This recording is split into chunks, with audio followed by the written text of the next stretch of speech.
Hello, Poe fans. Welcome back. I'm glad you stayed with us.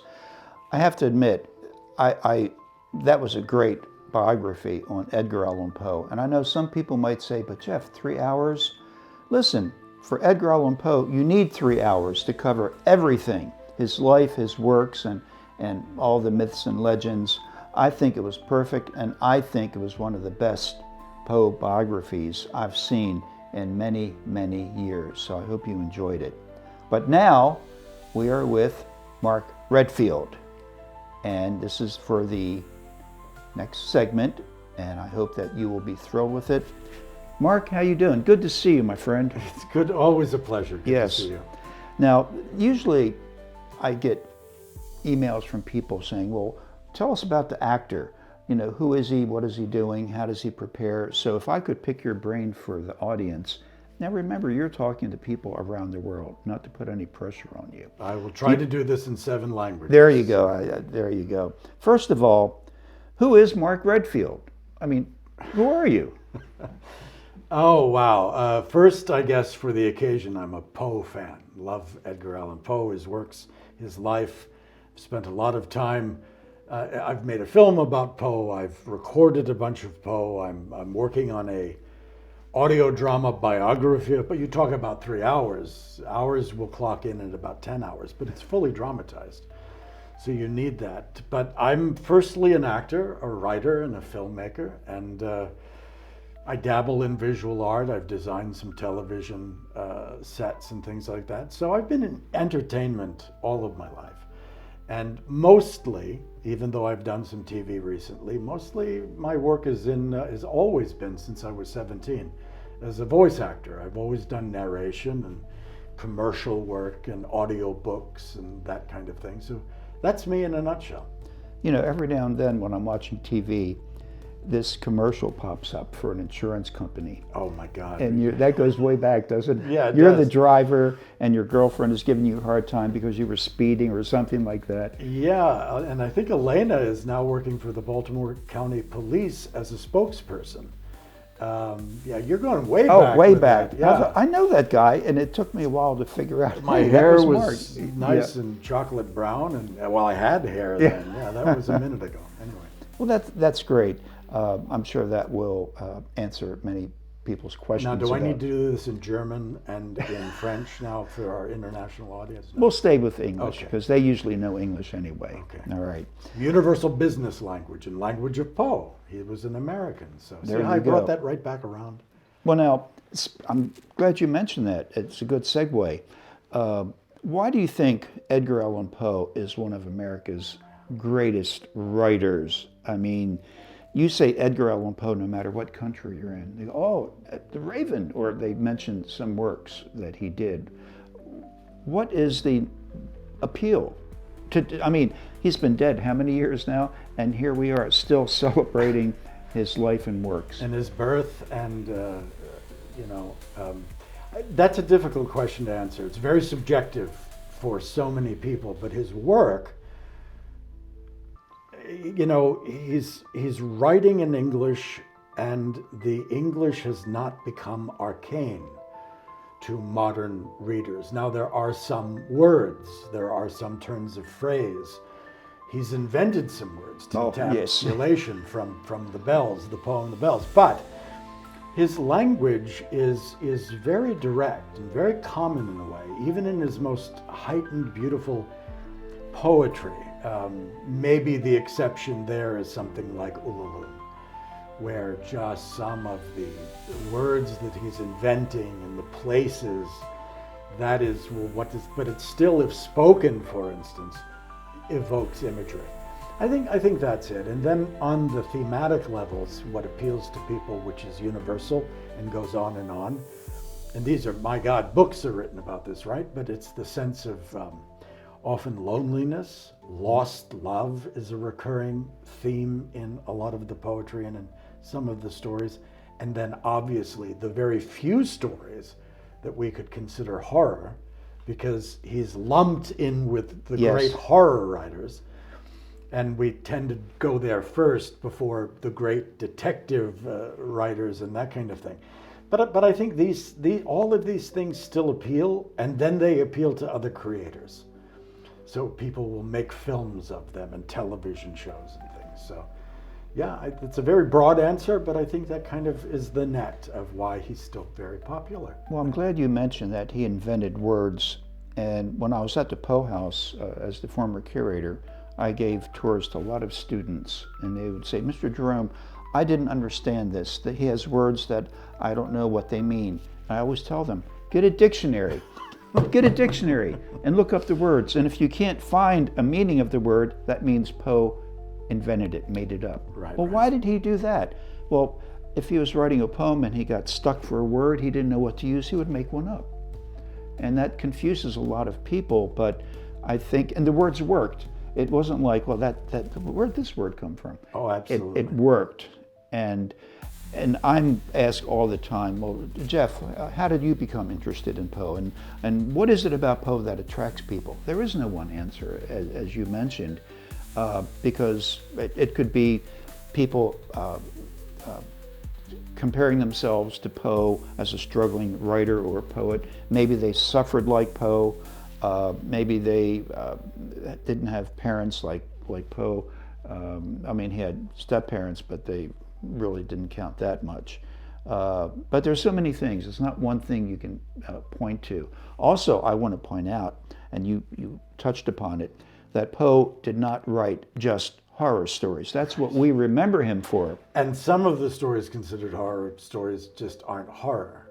I mean, we'll talk about The Raven if you want, Yeah. but it's not a horror story. It's a story of a broken heart. It's a story of a lonely person who, instead of going out and being with friends, he's indoors reading, and there's no way he can work through the loss of man. I'm getting into it. But anyway, yeah, that's not a horror story. But anyway. see, when it was published, what was that English poetess, Elizabeth Barrett Browning. She wrote to Poe saying the Raven caused a fit horror here in England. It gave people nightmares. And of course, we read and go, what's so scary about that? But in that time period, no radio and anything like that. So they Who had a raven come in talking to him? right, and it gave people nightmares. Today we go, that's a neat poem, but it doesn't give us nightmares. So that's interesting. Yeah, I'm old enough to remember Heckle and Jekyll, the talking magpies. So No, it this- wasn't that bad. Yeah, I remember that also, going way back, too far back. Now the Telltale Heart. Let's do the Mask of the Red Death first. What's going on there, aside from the obvious? Is Poe trying to give us some kind of message in that story?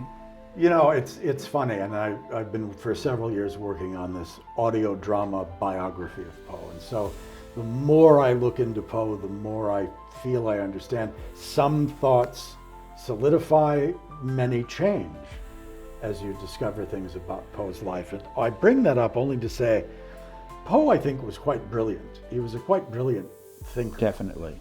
But oddly enough, and I'm going to contradict myself because I don't really think that Poe necessarily overthought. That's very different from taking a piece that one has written the way he often would and keep polishing it, keep rewriting it through different publications. That's similar to, there's a painter, Robert Henry, and I think he's quoted as saying, a painting is never really finished, it just stops in interesting places. Which means that Poe would keep working on a piece.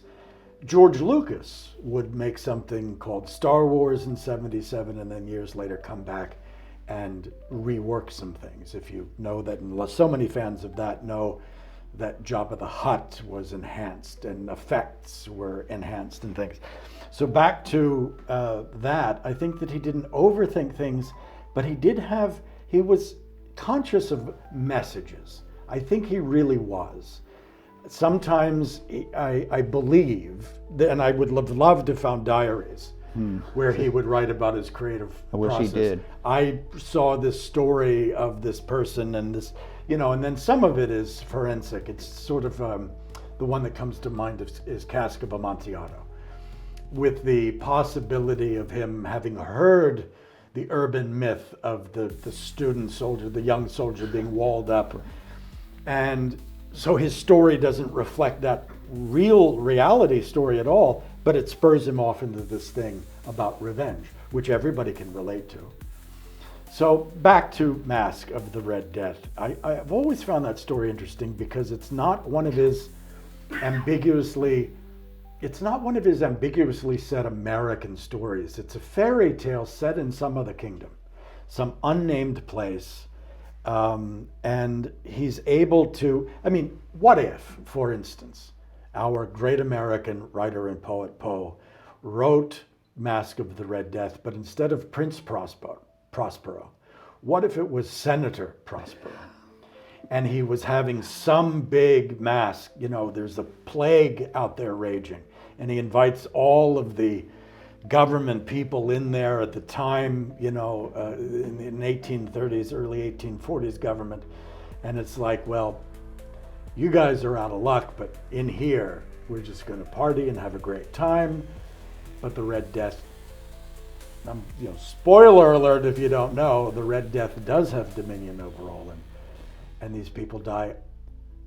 And in something that is so, I don't want to keep being forensic about Mask of the Red Death. I don't want to keep dissecting it. But of the ambiguity to give the reader images.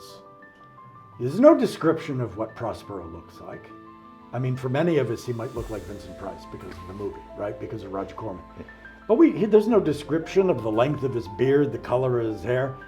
What is given a moments of description is what the disease does. That within a half an hour, the blood, the everything, that is so vivid in things that are very generally painted, which he does in Telltale Heart.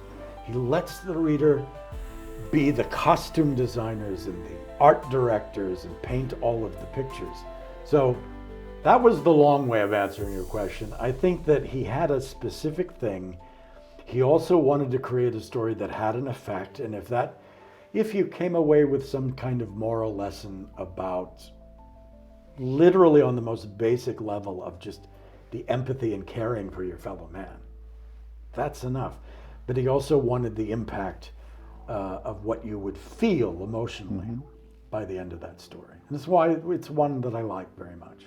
And I think the audience will be very pleased with the rendition they will see in a few minutes. Good. And before we go to the Telltale Heart, I just want to mention about the Raven, going back there for a second. There are 9 different versions of the Raven. He was always revising it, changing it. Maybe it was just a word or a punctuation mark. As a matter of fact, before he died, he wrote to a friend saying that the Raven still needs work. He was still working on it at the time of his death. Yeah. And it's considered to be the world's most perfectly constructed poem. So how about that? He was never satisfied. Well, he said that. Well, that's besides the point. It stuck. Okay. Philosophy of composition. Right. Here, I'll sample these other poets of my time, but the Raven, right, that's pretty good stuff. But, well, that goes back to the quote from painter who's also an American, Robert Henry, who said a painting is never really finished. It just stops in interesting places, which I've always taken to mean that on the canvas you paint, and at a certain point an artist knows and walks away. Same thing with a piece of writing, but there are authors and poets who come back to keep working and polishing. Something doesn't, and so there's nothing wrong with that either.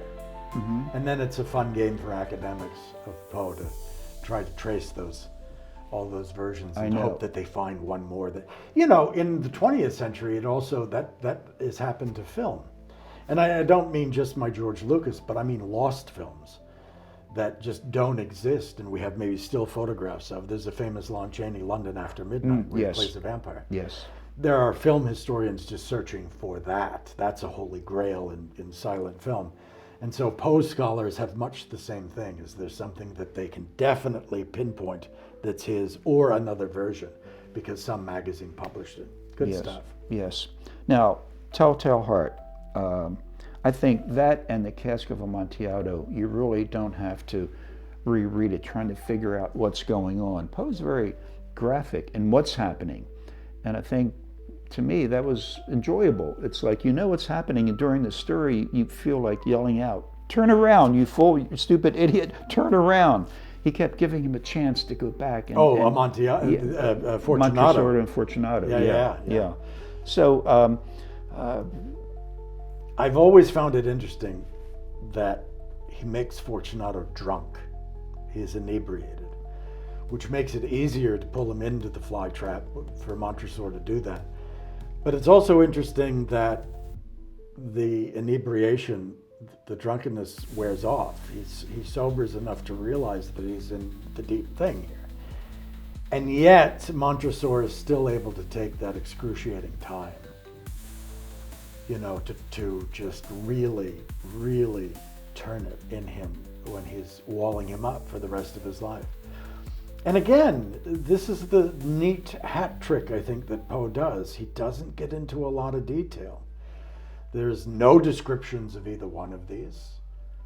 There is no description of Montresor's ornate house. The description comes in as we travel through the chambers. Interesting, with Red Death in the chambers, but the chambers in the vaults, the burial vaults that where the wine is also stored and where he's got the little alcove all ready to wall Fortunato up. That gets into a little bit more detail.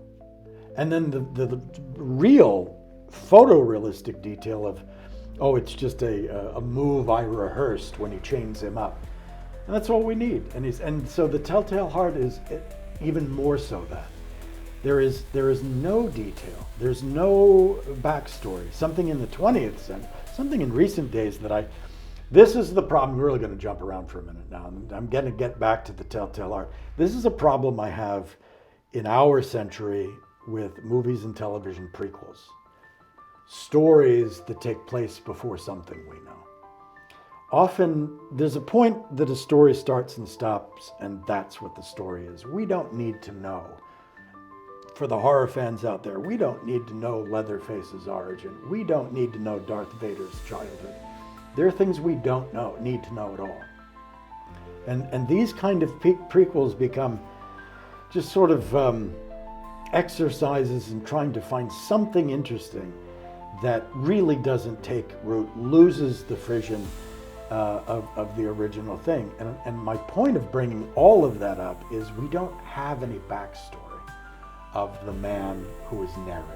And do we really need to know? I don't think we need to know a thing. We don't need to know too much information. When he was a child, his grandmother had this filmy eye and it freaked him out, and now we don't need that kind of phony psychological mumbo jumbo. It's enough to put the needle on the record where Poe does. And then again, where he gets very specific without measurements and things, is the actual dismemberment of the old man. And again, spoiler alert, sorry if you don't know the story. It is one of the horror stories. It's a psychological thriller, and it's quite gruesome. I mean, it really is, when Stephen King talks about horror, he reminds us that it's a subgenre of fantasy. And horror is one thing. And we know what Poe felt about invoking emotion in a single sitting, whether it's reading one of his poems or a short story. We should be able to do it in one sitting. And where it becomes a horror story is, and why I was reminded of Stephen King, that if at the least you can do is go for the gross out. And so believe me, in Poe's time, for you to be reading a Wadsworth poem over here, or if somebody else's thing about the beauty of the earth and love thy neighbor, the other great horror stories are in the Bible. Let's not go down that rabbit hole, but my point is, you get to the point where he's so casual about, and then I cut off the head and the arms and the legs and I put them in the floorboards to hide them so that nobody, not even his eye, would see it. So yeah, this is a bit shocking, I think, the first time. And it is wonderful, again, that there isn't a lot of detail in backstory, because so much of the reader or the listener fills in that stuff. And they start thinking about their Uncle Bob. That's great. I don't know if anybody's actually done that. No. Now, in closing, suppose you received an invite to a masked ball by someone called Prince Prospero. Would you go? Hell no. No, that's just, I'd be doing my laundry that weekend. There you go. I got things to catch up on Netflix. I got things to do. There you go. Well, Mark, it's been delightful chatting with you, and you provide an insight that many people don't have from an actor's viewpoint, and I think you really hit the nail on the head many times about Poe. Well, thank you. You know, so but I think the audience will enjoy what you are going to present. Then we'll see you again at the finale at the Poe grave. Absolutely, yes. And now we will present the Trilogy of Terror. So you may want to just buckle in, be comfortable. Close your eyes and let your imagination take you wherever these words take you. These are three great stories. Exactly. After this segment, we will see you at the Poe grave for the finale of this Edgar Allan Poe birthday celebration, the original one. So let's get started and get ready for the heebie-jeebies. Thank you, I didn't Mark. know I was going to read the heebie-jeebies. I was only going to do 3, but if you want the heebie-jeebies, I'll do it. Thank you, and we'll see you soon.